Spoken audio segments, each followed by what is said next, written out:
Hey everyone, it's 10 Types, and a bunch of really cool new cards were just revealed. Funnily enough, I'm actually posting this before, obviously, my video tomorrow, which is actually rating the cards, or ranking a bunch of the cards from Abyss Eye / Pitch Black. And so they obviously won't be in tomorrow's video because weird recording order. But these were just revealed here during the Champions League tournament. And this set of reveals, these are pretty interesting here, focusing around some like ghost type Pokemon from the video games, and they're honestly these are pretty cool. I was like, sometimes I wait a little to record a video on new reveals, but this one, nah, these are pretty cool. They're not like the craziest, but they're pretty decent, honestly. Abyssai has appeared to be so far a decent set. I'd say a little stronger than some of the sets we've seen recently, with like Perfect Order and Phantasmal Plains be a little meh, and Chaos Rising as well, I'd say. Not terrible, but a little disappointing in my opinion.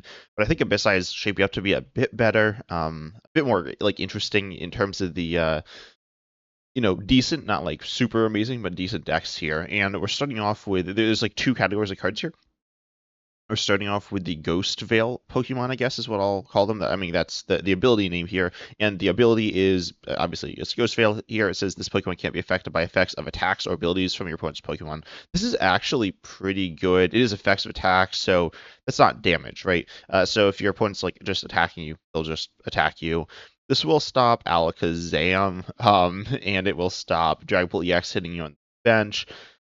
It also stops effects of abilities. I'm trying to think of things this will matter. I mean, similar ideas like Mugidori and Dustor as well, right? So this is going to be a pretty nice ability, theoretically, for some type of control Pokemon. There are 4 Pokemon with this ability. I guess there's 2 evolution lines. There's Poltergeist, Sinistcha, Shuppet, and Bayonet, which have this ability. And I'll just quickly go through their attacks. I guess Shuppet, it does 10 for 1. It's pretty bad.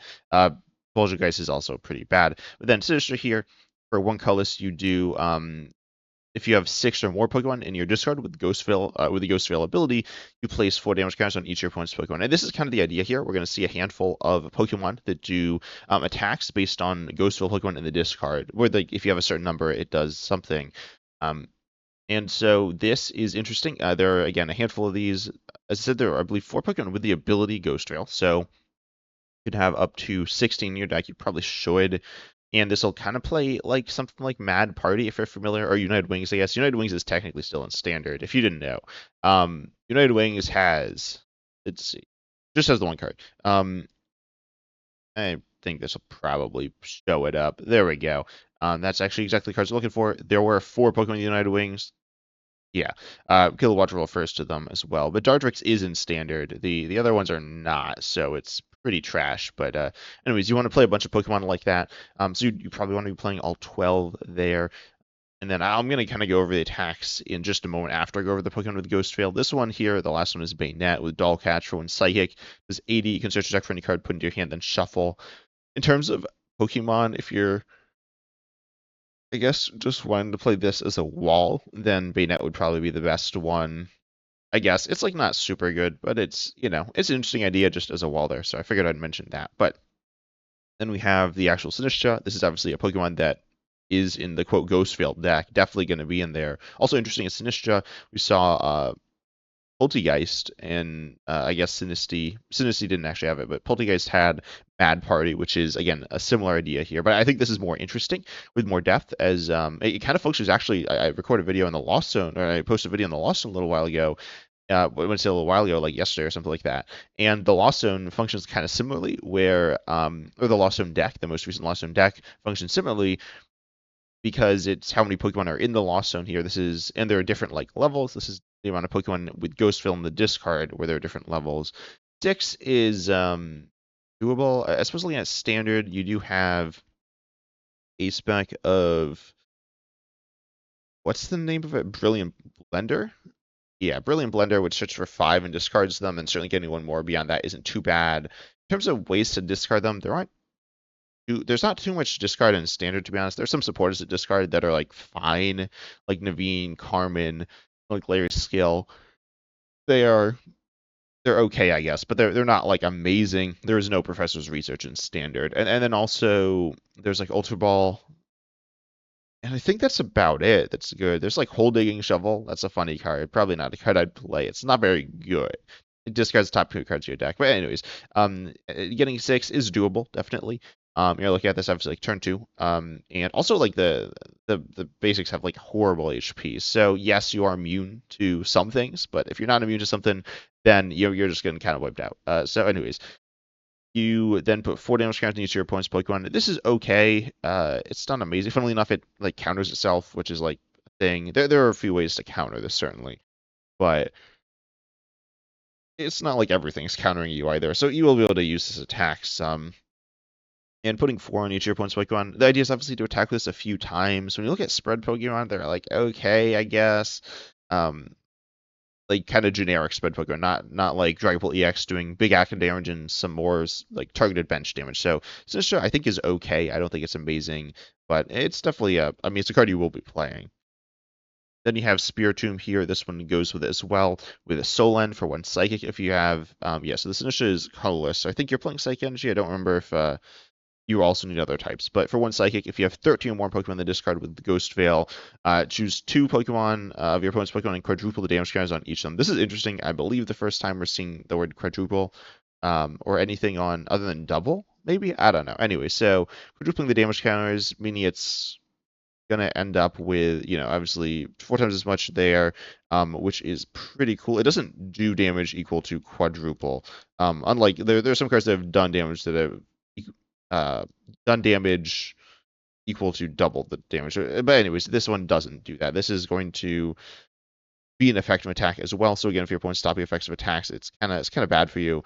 But this is pretty good. Obviously, like quadrupling the damage on a Pokemon is nice. You will be playing this in a deck that is obviously Ghost Veil. It's 13. 13 is pretty rough. I'm not gonna lie. And there's only 16 options in your total deck, so that's most of them, especially with prizes. Like it could be impossible. It's pretty unlikely that it's impossible, but it's definitely a lot of cards to get in the discard. I know there's also one new card that does help get cards in the Pokemon in the discard, but it's not amazing. It's like it's actually I guess worse at getting cards in the discard than Carmen, but Spiritomb is definitely cool here. In terms of like damage, if you hit with Poltergeist, I mean the Sinistcha, twice, that's 80, and then quadrupling is 320. That's like good. I don't know. This attack is decent. Comparing it to Lost Zone, it kind of reminds me of the Sableye. I would say this is more splashy, but like hard to pull off. I don't even know if it's better either. It's just more over the top. It's probably unfortunately not super good here because it's 13 so many, right? Um, so I think it needs more support. Maybe we'll see more support in the future. I doubt it because generally you see reveals, like all the reveals of a certain archetype, if it's especially very clearly built archetype together. But yeah, definitely interesting there.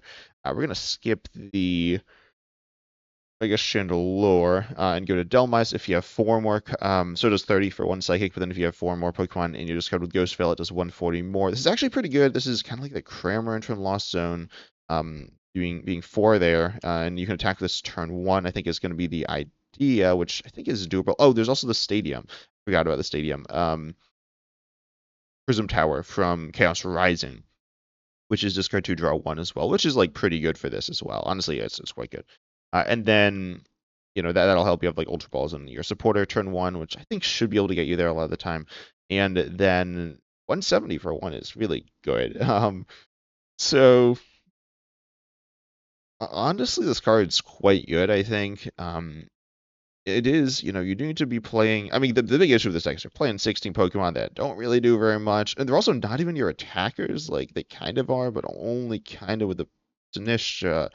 And then you also do playing the basic down, and that's another Pokemon not in the discard. So yeah, definitely an awkward kind of deck, but definitely a really solid starting like point at the beginning of the game. 170 for 1 is really good.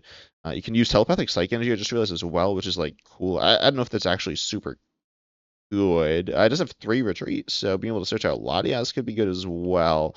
Obviously, if you're attaching to it, then you're probably attacking with it. So you probably don't need a Latias, but you kind of get the idea. Dhelmise is pretty good here, just straight up a bunch of damage. Obviously, requires some setup, but it's pretty efficient for 1 energy. And we have yeah, Marshadow goes with the other line here. So overall, the Ghostfield deck is cool. How good is it? I don't know. It's definitely fun though. As I said, it reminds me of like United Wings and similar decks like that. These pretty gimmicky, but sometimes good decks. Definitely looking at like Spiritomb, especially, it's more gimmicky because it's kind of awkward to set up, but definitely all right. I guess I will mention in like expanded with a larger card pool, it could be really good. I don't know. Spiritomb's attack is actually, I mean, quadrupling the damage is really good once you've attacked. Once if you haven't really done, I mean, if you haven't done any damage, it doesn't do any damage, right? So it's a little sketchy. I'm trying to think exactly like if you're gonna have enough damage counters in play, but it is pretty cool. Ultimately, a very fun deck. I'm sure people will play it.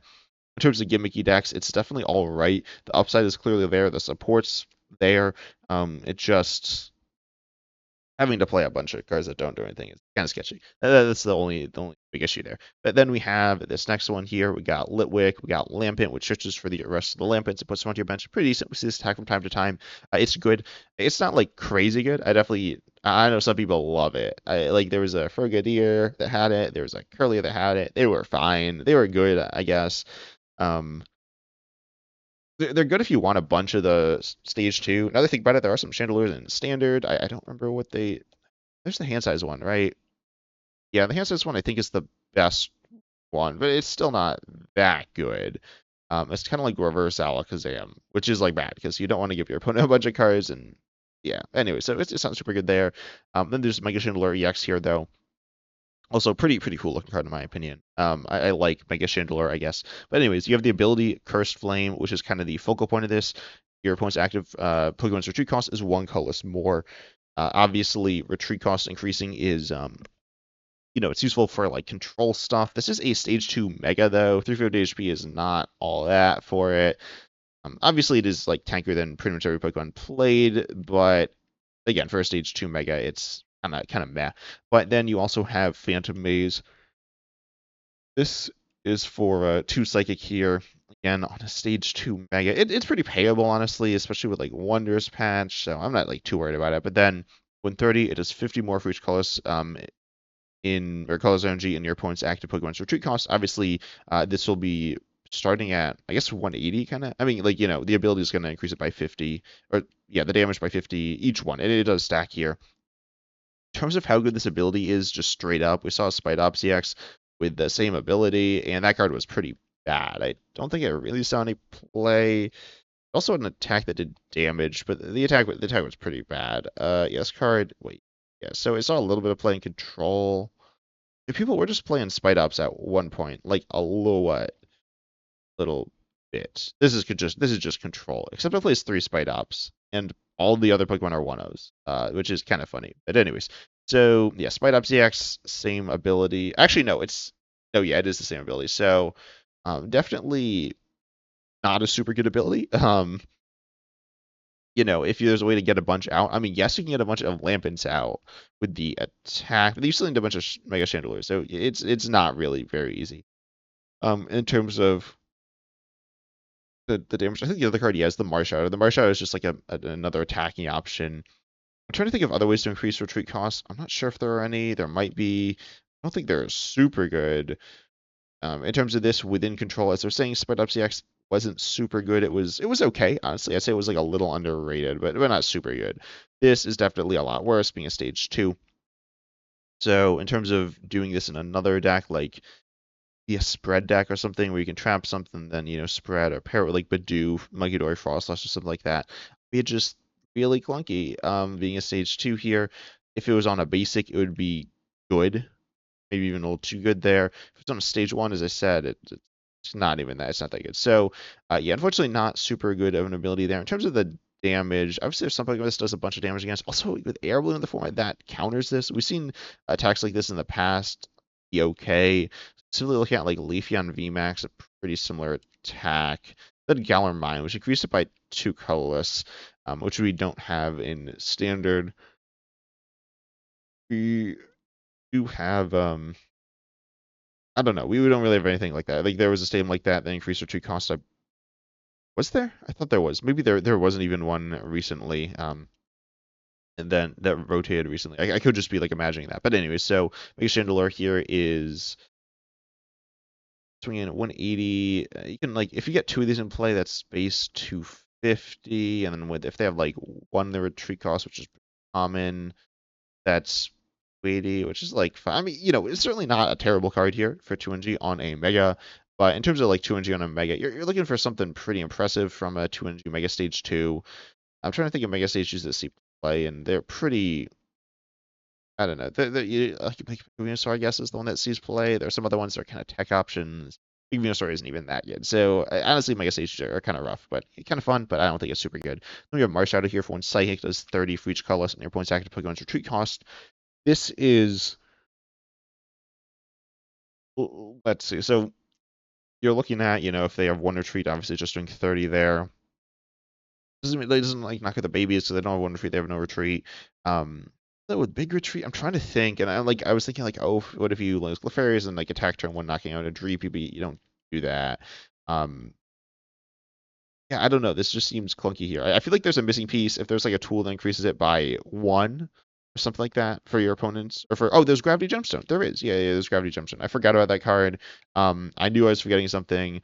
I'm sure someone in the comments probably like said it by now, but yeah, there's Gravity Gemstone increasing the true cost of each active by 2.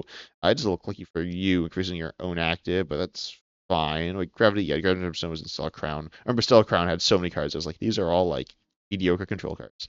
But yeah, Gravity Gemstone is an option there, increasing it by 1, which I don't think is really going to be enough. Um, it's something though. It is like it's all right, Increasing the damage of Mega Chandelure is nice as well. Again, you need like Wondrous Patch or something to actually attack with it, or like 2 attachments as well. With Marshadow, I guess you could like turn one knock out a Dreepy with like Clefairy EX, or also knocking out. Uh, I'm sure there's some stuff you're knocking out, but not that many things. I'm trying to like think like Duskull with the tool you're knocking out. Booster at 70, and then you're not swinging 70 really. So this is like not super good, but with the Gravity Jump Stone, that I'm happy I remember that card. That is Mega Chandelure is I think okay. I don't think it's a super good deck, but it's a deck. Then we have the last card here, Gwyn. Gwyn actually goes more definitely with the what's it called? The Ghost Veil Pokemon, and it's a supporter. It's a reprint of Roxy. I guess Roxy. I guess it is a reprint of Roxy, but Roxy has some specific synergies that are like named on cards that made it better. But it's okay. Discard up to 2 Pokemon from your hand, exclude. Oh no, it's not. It doesn't discard rule box Pokemon. So this is actually gonna be worse in some decks by a lot. But discard up to 2 Pokemon from your hand that aren't rule box Pokemon, and then you draw 3 cards to each Pokemon discard in this way. This is like, I mean, you can draw 6, which is pretty good. You don't like bin your hand or anything. This is pretty interesting. Obviously, in a deck where you're trying to discard a lot of Pokemon, it's good. Or non-rule box Pokemon, I should specify. Then in a deck where you have a bunch of Pokemon, it's good that you can discard off of this. I mean, it draws a bunch of cards. Honestly, it's a decent draw supporter. I played Roxy Summon Expanded, and whenever I play it, it feels amazing.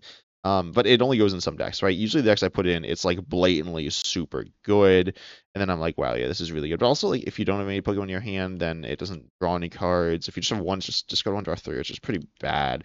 Drawing 6 is good, and you don't lose your hand. But there are things like, I mean, there's even Explorer's Guidance, which actually I've been playing that like looks at 6, it doesn't get them all into your hand. Honestly, I like Gwyn quite a lot. I think it is going to be a good supporter, and I'm excited to play with it. With the deck, what was it? The Ghost Veil ability deck or whatever. I think it's okay. I actually don't think it's like super good. You're kind of looking for supports that discard your whole hand potentially, but I think it's okay. I I think it like might see playing that, but if you look at, I mean, even something like Team Rockets, maybe even Team Rockets Honchkrow, you could play. Okay, that deck also has a bunch of dead cards, or not dead cards, but like cards that kind of have to be in there. But with like regular Team Rockets, I feel like there's a good chunk of Pokemon. Maybe there's not actually that many. Same thing with some type of like knocked out. Well, knocked out you're playing some terrors. It kind of depends how many you're running. Let me look at some decks. I mean, even like Dragapult. If I just pull up like a random Pult list, sure, this one. Wait, is this the Champions League? Nah, but this is just a Pult list here. It runs 16 Pokemon. That's just pretty decent here. And when you look at supporters, right, Lilies is the best draw supporter. The next best draw supporter is something I don't know what it is. The deck only plays one draw supporter, like regular draw supporter. You see three Boss, you see two Crispin. Crispin does technically get you cards. It gets you two, but it just gives you a couple basic energy. It's like okay. I mean, it's a good card, right? But in terms of getting you like cards into your hand, it's not very good. And then that's it, right? And then there's like a Rose Encouragement, which doesn't. I mean, I guess it quote gets you cards, I guess, but like it doesn't even get you cards for your deck. So, yeah, when you look at cards that draw you cards, you have Lilies, and that's it, right? Lilies is like by far the best one. There's some other decent ones, as I was saying, with like Carmen, or like okay ones, there's Carmen, Explorer's Guidance, things like that. But with I guess Explorer's Guidance I think might also be better than the new Gwyn supporter. But in a deck like this, or sorry, for Ghost fail ability decks or whatever. But with a deck like Dragon Bolt, I honestly don't hate Gwen. I think it's decent, like kind of growing your hand size. I guess you could play an Alexam. Is it good in Alexam? No, it's probably not good. I don't know. I don't really play Alexam. I'm trying to think. It might be okay. I don't know. You are like getting plus like Dawn would get you +2 hand size. This gets you +3, so it would be better. But you do need the Pokemon. You should have the Pokemon. The issue is like, oh, am I gonna run out of Pokemon? Because I actually want to play the Pokemon a lot of times. But anyways, definitely a pretty good supporter. Honestly, like I think this might be the next best draw support in the game. I don't know if I'm crazy for that. It's definitely not the most consistent, so I could definitely see it not being good for that reason. Obviously, it depends on the deck as well. But there are a lot of decks that run, support support single prizers, and then also a like a an evolution multi-prizer that obviously involves some single prizers there, and that like that's about it for the multi-prizers that they run. Maybe a Meowth, maybe a Fez or whatever, a lot of SEX, things like that. But there's a lot of single prizes in the game, so this works pretty well, and I am very excited for this card. But tell me in the comment section what your thoughts are on these new cards, if you're excited or not. But I hope you all enjoyed. Make sure you like, subscribe, hit the bell, all the good stuff. Also, huge shout out to my YouTube members for supporting the channel. It really does mean a lot. But again, if you don't want to do that, because obviously it's a big thing, then I really appreciate people who like and subscribe. It really does mean a lot, and comment as well. I want to hear your thoughts. I love hearing about different stuff. But I hope you all enjoyed them. As always, excited to see you in the next video.